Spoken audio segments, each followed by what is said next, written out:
Holo! Holo! Ah, je t'entends pas.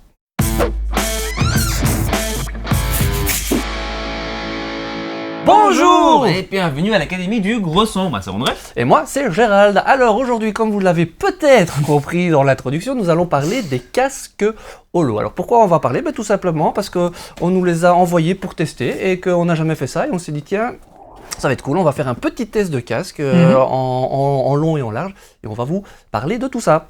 Donc aujourd'hui, on va parler de deux casques des cheveux. Leur offre pour l'instant, c'est le S4X qu'on a ici dans la petite boîte et le S4R que Gérald a dans ses mains. Donc c'est un casque fermé, un casque ouvert. Et voilà, vous allez voir tout ce qu'on a à dire dessus. Alors, avant de commencer, si vous êtes un habitué de l'Académie du Gros Son, vous savez ce que vous devez faire, c'est mettre un petit like sur la vidéo pour nous aider. Si vous n'êtes pas encore un habitué de l'Académie du Gros Son, vous mettez le petit like aussi, mais vous vous abonnez en plus et vous vous aidez vous-même en allant sur le site de l'Académie du Gros Son, c'est-à-dire, je prends ma respiration, academiedugrosson.com/bonus, là vous inscrivez, on a plein de cool bonus pour vous, un guide d'achat pour votre home studio, un tableau des fréquences pour vous aider à mixer, et surtout des plugins gratuits qui sont bien cool. Donc vous allez vous inscrivez, vous recevez tout ça, et comme ça, ça vous aide, ça nous aide, et c'est bien cool. Ok, on attaque. Alors, première chose, donc, vous allez recevoir, si vous achetez un casque holo, vous allez recevoir cette belle petite boîte. Dans la boîte, hop, on va ouvrir tout ça avec vous. Alors déjà, premier truc cool qu'on voulait dire par rapport à Holo, c'est qu'ils ont quand même fait un chouette travail de packaging. Dedans, il n'y a que du carton. Ça c'est cool. Vous avez le petit mode d'emploi dans sa petite boîte en carton. Hop, le sac de protection pour le casque. Également son petit sac en carton. Ici, on a des câbles, il me semble. Ça, je crois que c'est la housse d'emballage. La housse d'emballage, voilà, pour d'accord. transporter votre casque. Je ne vais pas ouvrir pour l'instant. Et finalement, le casque que voici et le câble qui est séparé. Alors moi j'aime beaucoup le petit câble, qui est vraiment joli parce qu'il y a des petites fins rouges et ça donne super bien à la caméra. J'ai expérimenté avec un petit behind the scenes pendant une session, c'était sympathique. Voilà, vous les connectez ici au casque et voici maintenant notre casque prêt à être utilisé et testé. J'arrête de vous dire tout sur qu'est-ce qu'il en a pensé parce que c'est lui qui l'a testé. Celui-là. Moi j'ai utilisé celui-ci, donc c'est le ouvert, la version X. Alors pour les données techniques, dessus nous avons un beau noyer des États-Unis, je pense, quelque chose comme ça. Ce qui est intéressant à savoir surtout, c'est l'impédance. Elle est super basse, c'est 32 ohms et du coup je vais en parler, mais ça marche sur beaucoup de ils ont voulu faire ça pour que ça marche sur beaucoup de matos, donc aussi bien sur votre carton que sur votre téléphone que votre ordinateur. C'est un aimant en néodyme, donc ça c'est un système un petit peu particulier qui coûte un petit peu plus cher, et justement en parlant de plus cher, c'est quand même un casque qui est à 399 €, quel que soit le modèle, les deux modèles sont au même prix. Donc celui-ci est un casque ouvert. Si vous ne savez pas qu'est-ce qu'un casque ouvert fermé, il y a une vidéo sur le sujet, lien dans la description. Alors mon utilisation, ce que j'ai fait comme je fais dans la vraie vie, c'est-à-dire que j'ai mixé un morceau avec. J'ai pris le casque. Ma première réaction, mais c'est déjà sur le confort est assez cool, parce que bon, mine de rien, quand on travaille beaucoup en home studio, on passe pas mal d'heures avec sur la tête. Je l'ai trouvé très confortable. Le système d'ajustement automatique vraiment cool. Est vraiment confortable, et voilà, il fait un certain poids. C'est vrai que le côté bois, à mon avis, joue un peu dans le poids. Bois, acier. Voilà, c'est ça. Mais ça reste cuir, tout un peu lourd, quoi. Voilà, mais ça reste, ça gêne pas du tout sur la tête. Ça reste confortable, beaucoup plus que certains que j'ai pu déjà utiliser. Et au bout d'une heure, on a juste envie de partir et courir dans les champs en jetant son casque tellement ça fait mal à la tête. Ça, c'est la première chose. Deuxième chose qui m'a surpris par rapport à mon utilisation habituelle, mais comme c'est un 32 ohms, d'habitude moi j'utilise des impédances plus élevées, c'est qu'il y a quand même beaucoup de patates. Je fais, oula, on va mettre un petit peu moins fort avant de devenir sourd ici. Voilà, c'est la première chose qui m'a flashé. Alors maintenant, vraiment au niveau de l'utilisation, c'est pas évident de faire ce genre de test, on n'est pas des experts, parce que j'utilise le même casque depuis longtemps, je mixe beaucoup, tout le monde le sait sur la chaîne, avec un HD 650, j'ai dû passer avec des centaines d'heures avec sur la tête, et donc il a fallu un petit temps d'adaptation, parce que c'est un casque qui est quand même fort différent. C'est un peu la même gamme de prix, parce que les HD 650 sont devenus beaucoup plus abordables ces derniers temps, donc c'est quelque chose d'assez comparable.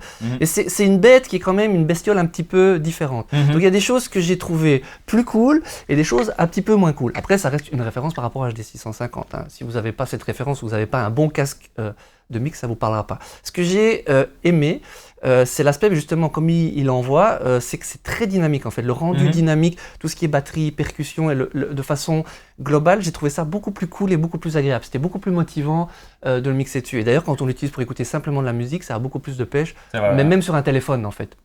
Ce qu'il ne faut pas faire avec le... Enfin, bon, avec mon HD 650, c'est mou, c'est plat. C'est pas fun du tout. Celui-ci peut avoir ce côté plus fun. Donc il peut avoir quand même une double utilisation. Une écoute, je dirais, un peu agréable et festive de la musique. Et aussi quand même un travail de précision et vraiment de studio malgré tout. La deuxième chose, c'est le résultat que j'ai obtenu. C'est ça qui est très intéressant. C'est que j'ai obtenu un résultat différent. Parce que j'ai fait tout un morceau comme je fais d'habitude avec ce casque. Et j'ai obtenu un résultat différent. Et j'ai obtenu des choses... Alors il y a des choses que j'aime bien dans mon mix habituellement que j'ai pas restitué naturellement en utilisant avec ce casque. À la réécoute après dans ma voiture sur le système d'écoute, ça manquait un tout petit peu de pêche.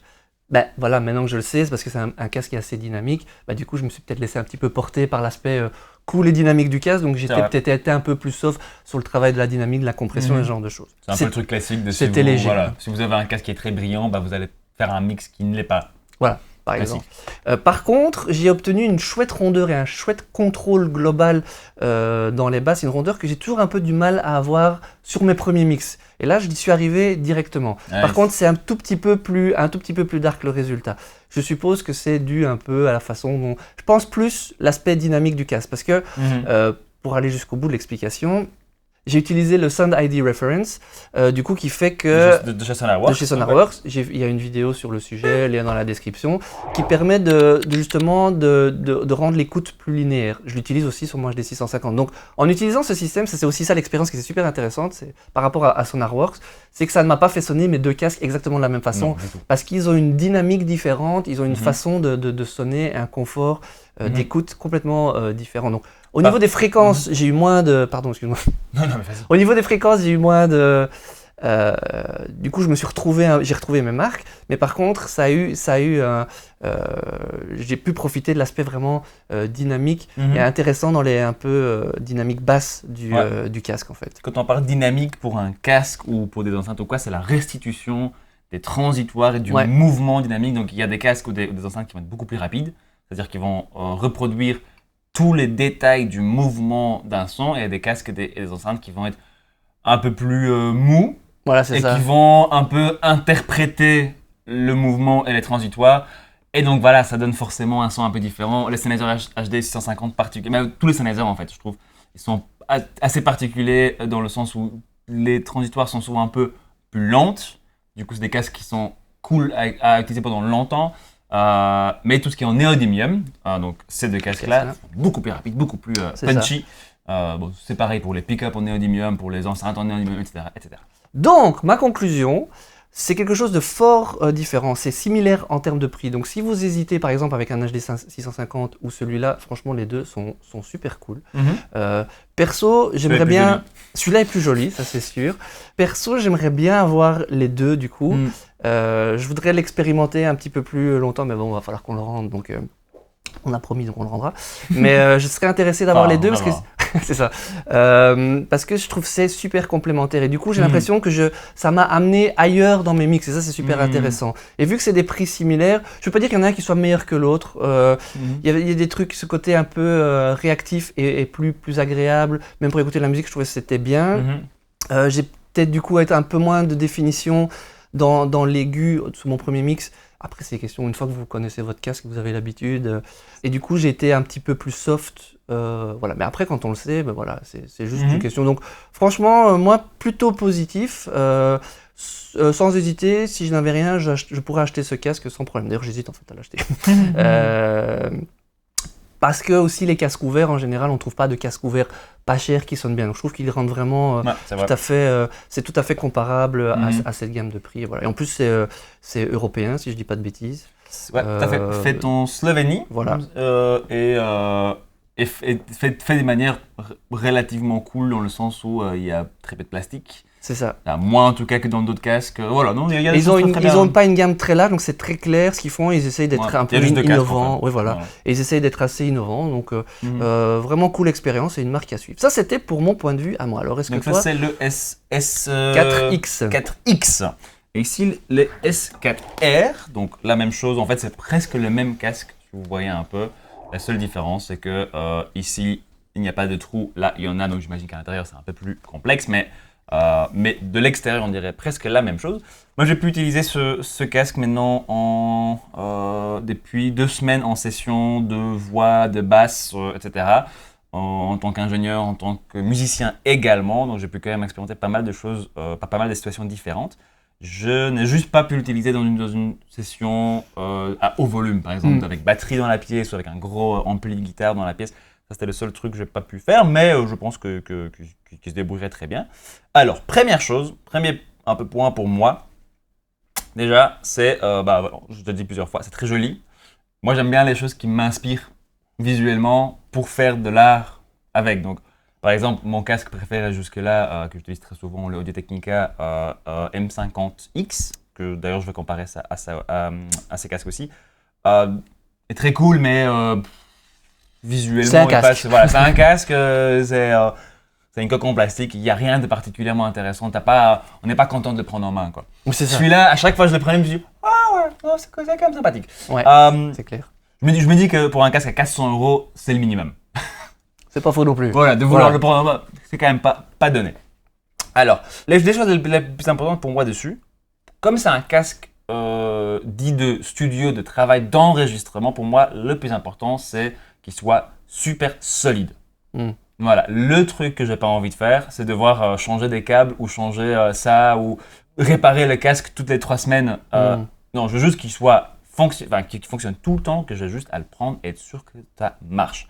Ici, vous voyez le petit système d'ajustement automatique. Donc, il n'y a rien vraiment à toucher en fait. C'est pas comme sur d'autres casques où il faut trouver un peu la position 2 et puis en fait, c'est jamais très bien. Ici, celui-là, je me suis même pas posé la question. J'ai juste mis sur ma tête, hop. Et honnêtement, ça marche très très très bien. Autre chose, c'est que, comme je l'ai utilisé dans plusieurs sessions, c'était des heures et des heures et des heures. On a fait une journée de 12 heures de basse, des sessions de soir de voix pendant 5 heures d'affilée où voilà, on fait ça tout le temps, on n'arrête pas de le bouger. Honnêtement, à aucun moment, je me suis dit qu'il m'embête. Le seul petit truc, mais c'est là où c'est intéressant aussi, c'est qu'une fois qu'on le prend avec son câble, hop, ce câble en Y peut parfois, si vous êtes instrumentiste, peut parfois se prendre un tout petit peu dans l'instrument, se bloquer un peu. Parce que j'ai eu le problème de la basse qui venait ici, avec sa corne et qui poussait sur les câbles quand je jouais. Mais ils sont pas cons. Ces trous en fait sont un tout petit peu décentrés, si vous les voyez. Hop, donc ils sont pas juste ils sont un peu de côté, donc je peux aussi faire ça. Yep. Bon, comme ça du coup, j'imagine. Hop, et là du coup le câble est vers l'arrière. Il me pend un peu dans mon dos et il n'y a plus aucun problème. Et quand vous pouvez évidemment enlever et mettre le câble, en fait, c'est vous qui choisissez lequel est la gauche et la droite, puisque les câbles, il y a 2 câbles, c'est interchangeable en fait. Voilà, et c'est écrit dessus. Donc, ça, je trouve ça vraiment cool, parce que dans plusieurs casques, j'ai parfois le problème de soit ils ont choisi un côté, et parfois c'est embêtant, parce que dépendamment de l'instrument que tu joues, c'est pas toujours ouf, ou alors que c'est ici, mais c'est fait d'une manière que c'est toujours dans tes... compliqué ou alors tu le passes derrière, mais alors ça tire dessus et ça abîme le câble. Ça, c'est pour moi, c'est souvent... Honnêtement, c'est souvent plus important ces aspects-là que le son du casque même, surtout pour l'enregistrement. Je veux que ce soit pratique avant tout. Ok, donc ça c'est la partie un peu prise en main. Maintenant le son, donc c'est des drivers en néodymium, ce qui dit ça dit justement très rapide, très dynamique, une super bonne représentation des transitoires. Et c'est vrai. Comparé à mon Audio-Technica, donc qui est plus de 2 fois plus bas en prix. Celui-là a quand même une précision, un soundstage, une représentation d'astéréo, une représentation des transitoires beaucoup plus fidèle. Alors, est-ce que c'est le meilleur son d'un casque que j'ai jamais entendu de ma vie? Non. Mais c'était vraiment intéressant. J'ai pas pu... J'ai pas pu mixer avec, vraiment. Donc, j'ai juste plutôt des prémix et des choix de sons en prise. Mais j'avoue, je me suis senti relativement confiant dans mes choix. Et j'ai même trouvé que j'ai fait des choix de compression, de gain et d'EQ de la voix en prise qui donnent, je pense, un meilleur résultat en fin de compte que ce que je fais jusque-là avec mon Audio-Technica. C'est cool. Ça veut dire probablement que c'est un peu plus transparent. Que c'est, J'ai un peu cette sensation-là, maintenant que tu dis, je rebondis sur ce que tu dis. Vas-y. C'est que j'ai pas eu la sensation qu'il y avait des pièges dans ce casque. et que ce casque risquait de me faire des mauvais choix. J'ai l'impression que tout était cohérent dedans. Donc j'ai pas en train de me dire je sens qu'il y a ça qui est trop agressif ou ça manque de ça, donc il faut que je fasse attention. J'ai l'impression que naturellement, que c'est un casque qui m'a pas tendu de piège. Après, c'est vrai. Au tout début, je me suis dit qu'il est c'était un peu comme ça, un tout petit peu trop feutré, mais en fait, très vite on se rend compte que non, c'est juste que le Audio-Technica est un peu hypé dans les hauts. C'était la comparaison directe, et que du coup, sur un Audio-Technica, on fait des choix qui nous donnent un truc un peu cool. Mais après, à la réécoute et surtout au mix, on se dit les tracks sont quand même un tout petit peu trop molles, quoi. Et il manque un peu d'excitation, un peu de... Et je me retrouve en fait presque toujours à devoir rajouter ça au mix. Pas inhabituel non plus, mais je préfère que mon casque me dise tout de suite ce qu'il faut que je mette dedans, comme ça je le mets tout de suite. Donc pour ça, c'était vachement cool. Alors peut-être jusque-là, on était vachement... enthousiaste par rapport à ces casques, et je pense que honnêtement, sans vouloir leur faire de la promo, c'est des très bons casques. Ils sont bien faits, ça a l'air de... Ils sont tout neufs, donc je ne saurais pas vous dire, mais ils ont l'air de vouloir bien vivre comme ça pendant bien des années, ce qui pour moi, encore une fois, est le plus important avec un casque de studio de travail, pas de mix nécessairement, mais d'enregistrement. Quelques petits bémols. Alors, moi, le mien, je l'ai reçu. Bon, c'est un casque de présentation. C'est des casques de démo, qui ont déjà... Voilà, donc j'imagine qu'il a déjà un peu vécu. Oui. Moi, le mien, par exemple, il avait un petit problème de connexion sur un des câbles où il suffisait juste de le bouger un tout petit peu et il perdait un peu la connexion. Donc, voilà, là, c'est tout de suite. Je me dis que si ça arrive régulièrement sur ces casques, c'est un problème. Ouais. Moi, j'ai pas eu ce souci-là avec le mien, mais après, c'est sûr que sur un casque à 399 €, ça ne devrait pas. Si ça sort de la boîte comme ça, c'est pas super. Le problème était résolu juste en faisant un tout petit peu et c'est bon. Mais je voyais qu'un des câbles ne rentre pas aussi bien dans le truc que l'autre. C'est peut-être une question de qualité, d'onde en base, ou enfin voilà. Il y a peut-être quelque chose à améliorer un peu ici, donc ça c'est une chose. Et deuxième chose, ça c'est bizarre, on ne sait pas trop quoi en penser, mais quand vous le mettez sur votre tête et vous frappez sur l'acier ou sur les côtés, il y a une grosse résonance. Là, ça fait vraiment, dans ma tête, ça fait...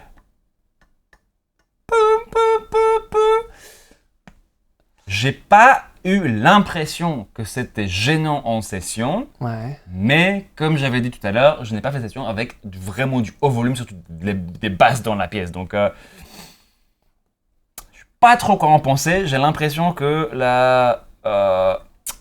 le bout en acier et le bois, comme ils sont vissés directement l'un dans l'autre, font peut-être un tout petit peu trop de transmission d'énergie. Voilà, j'ai un tout petit peu peur que tout commence à résonner, à faire des notes qui n'existaient pas et à influencer le son. Ou pas, on sait pas. Ou pas, c'est difficile un peu à dire, mais... On sait pas. On a essayé de voir s'il n'y avait pas une explication technique, ils auraient mis un système de suspension, on n'a rien vu sur le sujet, et les deux ont cette petite note métallique qui apparaît si on tape dessus. Donc les gars de chez Holo ou les représentants, si vous voyez ça et que vous avez une réponse, n'hésitez pas à nous contacter, mettez tout ça dans les commentaires. Donc voilà, c'était un peu les deux petits bémols, c'est pas énorme en toute honnêteté. Peut-être un petit mot sur le rapport qualité-prix. C'est vrai qu'en casque fermé, là il existe beaucoup plus de choses dans des prix qui sont déjà... correct, et les deux sont au même prix, donc c'est vrai qu'un casque fermé à 3,99 c'est déjà... C'est du haut de gamme quand même. C'est déjà haut de gamme pour un casque fermé, Pour un casque fermé, c'est quand même vachement beaucoup, et dans cette gamme-là, il existe des dizaines, enfin dans cette gamme-là et en dessous, il existe des centaines d'options. Donc pas facile comme rentrer sur le marché, et je pense que... alors, mon avis perso honnête, c'est que pour un home studiste qui débute, c'est un peu overkill. C'est un peu beaucoup, 400 balles. Enfin, je veux dire, je mettrais 200 € dans autre chose et je prendrais un casque à 200 € plutôt que de prendre un casque à 400 € tout de suite. Moi, personnellement, ça pour du rec, aussi. Pour tout ce qui est... Voilà, pour un truc pour tout usage, quoi. Pour tout usage. Ouais. Au début, en tout cas, pour tout usage. Je pense que je prendrais quelque chose d'un peu moins cher, je prendrais des pédales de guitare à la place. Mais bon, ça, c'est perso. Par contre, si vous avez l'argent, c'est pas le problème, et que vous voulez juste prendre un casque et avoir fini. Aussi, en plus, ils sont garantis, je pense, 5 ans. 5 ans, c'est vraiment pas mal. Par exemple, aux Audio-Technica dont tu parlais, moi j'en ai 5 au studio et ils servent tous les jours. C'est vrai que les parties ici s'usent très vite et c'est quasi impossible de changer. Ça, j'ai déjà dû en racheter une vingtaine. Pareil chez moi, Mais ici, on voit qu'ils sont super épais Et voilà. Mais Ça après, m'a c'est vrai l'air de vouloir. mais après, c'est vrai que c'est, voilà, pour le... Par contre, moi, à mon niveau, alors il y a une époque où le HD 650 était bien au-dessus des 400 €. Ouais. Là, je vous aurais dit directement, foncez sur celui-ci, c'est une alternative bien plus intéressante. Maintenant que les prix du HD 650 a fortement baissé, c'est un peu une question de goût. Les deux sont vraiment chouettes. Donc là, le casque ouvert, c'est quand même plus dans une option de mixage. Et là, c'est vrai qu'en général, pour avoir quelque chose d'un peu cool, il faut mettre un peu plus que pour un casque fermé. C'est vrai, ouais. Donc, en fonction de vos besoins, je trouve que ça vaut la peine de les essayer. En plus, je pense qu'ils ont une formule où vous pouvez les essayer pendant une garantie 30 de jours. 30 jours voilà, de d'essai. satisfait ou remboursé. Voilà, donc Qui est vraiment cool. ça vaut vraiment, Bien joué, vraiment la peine au niveau du casque ouvert, enfin en tout cas pour mon expérience personnelle. Et puis, une dernière chose, c'est toujours cool je pense, d'acheter, enfin pour ceux qui sont ici en Europe, d'acheter local, et d'acheter quelque chose qui a été fabriqué localement. Par une petite boîte. Par une petite boîte et de manière très simple. Donc voilà. Si ça vous tente et que vous voulez quelque chose d'un peu plus joli, un peu plus particulier que d'autres gens n'ont pas et qui marche très bien, Holo, ça peut être un chouette choix. Personnellement, je ne vais pas acheter celui-là parce que je n'ai pas 400 € à mettre dans un casque pour l'instant, mais ce sera clairement sur ma liste des choses à considérer dans les prochaines quelques années quand il sera temps de reprendre un nouveau casque fermé comme base de mon travail de session. Ok. Voilà. Je pense qu'on a fait un peu le tour. N'hésitez pas à nous mettre vos commentaires si vous avez déjà l'occasion de travailler avec ça, Ouais. ou d'autres casques, d'autres boîtes, d'autres modèles que vous avez trouvé particulièrement intéressants, particulièrement cool. Mettez ça dans les commentaires, dites-nous pourquoi, et faisons une petite conversation, comme ça on s'aide les unes les autres pour choisir le bon casque. Voilà. Et si vous trouvez ça cool, qu'on teste un petit peu de matos, on peut en faire d'autres. Ceci dit, il faut qu'on nous l'envoie le matos. Donc, si vous voulez nous envoyer du matos, ou on peut aussi tester notre matos qu'on connaît déjà, mais vous en parlez. Si vous kiffez un petit peu les vidéos matos, pareil, vous le mettez en commentaire de la vidéo. Merci beaucoup pour ce temps passé avec nous, Et oui. surtout, Faites de la musique.